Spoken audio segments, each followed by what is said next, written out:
पैसे को सही तरीके से मैनेज करने की कला आपके स्मार्टनेस पर नहीं बल्कि पैसे को लेकर आपके बिहेवियर पर निर्भर करता है। दोस्तों, आज की इस वीडियो में हम एक बुक की समरी लेकर आए हैं। इस बुक का नाम है द साइकोलॉजी ऑफ मनी, धन का मनोविज्ञान, और इसके ऑथर है मॉर्गन होसेल। जिस तरह अलग अलग चीज़ों को लेकर हम सबकी सोच अलग अलग होती है, उसी तरह पैसे को लेकर भी हम सबकी सोच अलग अलग होती है। लेखक कहते हैं पैसे के मामले में लोग वही करते हैं जो उन्होंने अपने पास्ट एक्सपीरियंस से सीखा होता है। उदाहरण के लिए, अगर कोई व्यक्ति किसी को शेयर मार्केट में पैसे कमाते देखता है तो वो भी शेयर मार्केट में इन्वेस्ट करता है, और अगर शेयर मार्केट से पैसे गंवाते देखता है तो वह व्यक्ति इन्वेस्ट नहीं करता है। इसी तरह अगर आपके बचपन में आपके पिता पर ज़्यादा लोन हो और लोन रीपे नहीं करने पर फाइनेंशियल क्राइसिस आ जाए तो आप भी यही सोचेंगे कि लोन कभी नहीं लेना चाहिए। आप ये नहीं देख पाते हैं कि लोन अच्छा भी होता है और बुरा भी, इसीलिए लोग फाइनेंशियल डिसीजन अपने एक्सपीरियंस के हिसाब से लेते हैं। लेखक लक और रिस्क दोनों पर समान जोर देते हैं।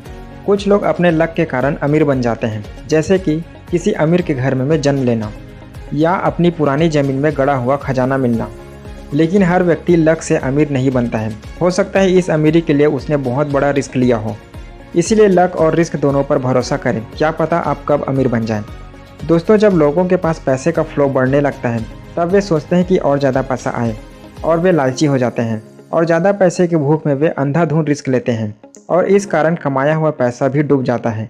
पैसे कमाने के लिए रिस्क तो लेना पड़ता है, लेकिन जब हम कैलकुलेटेड रिस्क लेते हैं तब वो सही मायने में रिस्क नहीं बल्कि पैसे कमाने की स्ट्रेटेजी बन जाता है, और इससे पैसा आपकी ओर आकर्षित होता है। पैसे के फ्लो को बढ़ाने के लिए अपने लालच को दूर रखकर छोटे रिस्क के साथ अपने काम को ऐसा बनाएं जिससे पैसे आपकी ओर आकर्षित हो सकें। जितने भी अमीर लोग हैं वे पैसे के पीछे नहीं भागते बल्कि पैसे को अट्रैक्ट करते हैं अपने मेहनत और समझदारी से, और यही वजह है कि उनके पास और पैसा आता ही जाता है। अगर आप जिम जाते हैं और ये सोचते हैं कि आप एक ही दिन में मस्कुलर बॉडी बना सकते हैं तो आप गलत हैं। अच्छे और मस्कुलर बॉडी के लिए आपको डेली जिम जाना होगा, डेली एक्सरसाइज करना होगा, तभी आप मस्कुलर बॉडी बना पाएंगे। यही बात अमीर बनने के लिए भी लागू होता है। पैसा उसकी ओर अट्रैक्ट होता है जो उसे पाने के लिए हर दिन मेहनत करते हैं। छोटी छोटी चीज़ें करके ही हम बड़ी चीज़ हासिल कर सकते हैं, और इसे ही कंपाउंडिंग कहते हैं।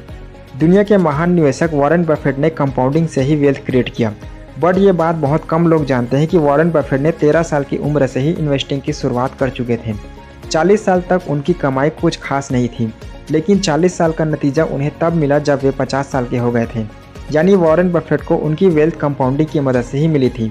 अक्सर ज़्यादातर लोग जोश में आकर शेयर मार्केट, म्यूचुअल फंड में निवेश करते हैं, और जब इन्वेस्ट किए गए पैसे में प्रॉफिट दिखाई नहीं देता या थोड़ा लॉस होने पर इम्पेशेंट होकर शेयर को कम दाम में बेच देते हैं। ये बात हमेशा याद रखें कि बड़ी वेल्थ कंपाउंडिंग की मदद से बनाई जा सकती है, लेकिन इसके लिए समय के साथ सब्र की आवश्यकता होती है। आज के इस युग में पैसा कमाने के अनेकों रास्ते हैं। अमीर बनना ज़्यादा मुश्किल नहीं है, लेकिन अमीरी बनाए रखना बहुत मुश्किल है। आज आपका दिन अच्छा है, इसका ये मतलब नहीं है कि कल भी आपका दिन अच्छा रहेगा। आज आपके पास ज़्यादा पैसे हैं, लेकिन कल आप कंगाल भी हो सकते हैं। आज आपके पास बड़ी कैश फ्लो है, लेकिन ज़रूरी नहीं है कि ये हमेशा रहे, इसलिए डर का होना भी ज़रूरी है। पैसा कमाने के लिए आपको रिस्क लेना होता है और अपने कंफर्ट जोन से बाहर निकलना होता है, लेकिन कमाए हुए पैसे को बचाने के लिए रिस्क से बचना होता है। आपके अंदर ये डर भी होना चाहिए कि आपने इतनी मेहनत से जो पैसे कमाए हैं वो कभी भी खत्म हो सकते हैं। ज़्यादातर धनवान लोग इसी माइंडसेट के साथ जीते हैं। वे सोच समझकर खर्च करते हैं और अंधाधुंध रिस्क लेने से बचते हैं।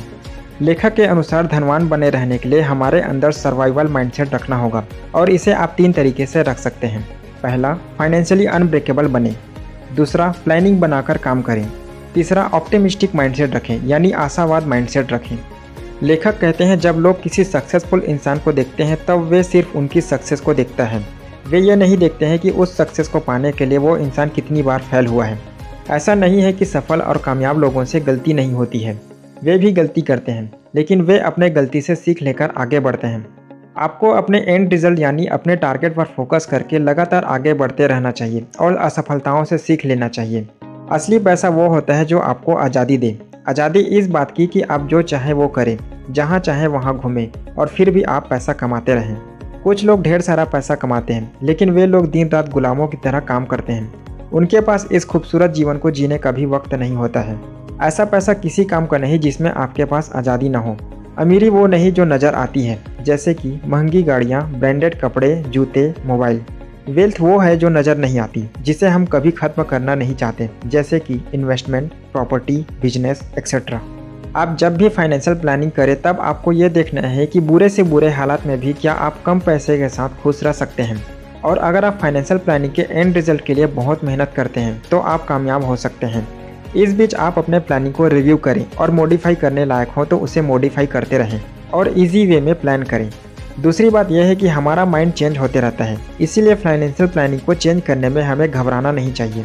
लेखक कहते हैं कि जब आप किसी से कहते हैं कि तुम कुछ नहीं कर पाओगे, तुम्हारी लाइफ में कुछ भी नहीं हो पाएगा, तुम गरीब के गरीब रहोगे, तो ये बात उस इंसान को चुभती है और ये बात उनके लिए फ्यूल का काम करती है, जो उनके अंदर की आग को भड़का देता है और वही इंसान कुछ साल के बाद आपको गलत साबित कर देता है। यानी आपने पेसिमिज्म यानी निराशावाद एटीट्यूड दिखाकर सामने वाले को ऑप्टिमिज्म यानी आशावाद की तरफ शिफ्ट कर दिया। हम सबके दिमाग की कंडीशनिंग ऐसा है कि हमें कोई भी कुछ भी बताता है और हम उस पर यकीन कर लेते हैं। जैसे बहुत से लोग जो न्यूज़ में सुनते हैं उसे सच मान लेते हैं, जबकि उसमें ज़्यादातर चीज़ें मैनिपुलेट करके भड़काऊ और रोचक बना दिया जाता है ताकि लोग देखें और उस पर यकीन कर लें। यही बात जब पैसे को लेकर कहें कि शेयर मार्केट में वह इंसान धनवान बन गया, शेयर मार्केट से हर कोई अमीर बन सकता है, वो भी बहुत कम समय में, तो हमें ये भी देखना चाहिए कि शेयर मार्केट में बहुत सारे लोग पैसा गंवाते हैं। शेयर मार्केट में एक को प्रॉफिट होता है तो दूसरे को नुकसान। पैसे के मामले में हमें हर किसी की बात नहीं मानना चाहिए, हमें खुद रियलिटी का पता लगाना चाहिए। बुक के अंत में लेखक यंग लोगों को सुझाव देते हुए कहते हैं, हमेशा हम्बल रहें और ईगो न करें। रिस्क उतना ही लें जितनी आपकी लिमिट है। आपको अपने पैसे को क्या करना है ये आपसे बेहतर कोई नहीं जानता। अपने पैसों के आप खुद मालिक हैं। आप इसे सेव करके रखें या फिर इसका इन्वेस्टमेंट कर दें। यहाँ पर हम आपको सिर्फ सुझाव दे सकते हैं और पैसों की मनोविज्ञान बता सकते हैं। बाकी चीज़ें आपको ही करनी है और डिसीज़न भी आपको ही लेनी है। दोस्तों, आशा करता हूँ आज का वीडियो आपको पसंद आया हो। मिलते हैं अगले वीडियो में, तब तक के लिए धन्यवाद। जय हिंद।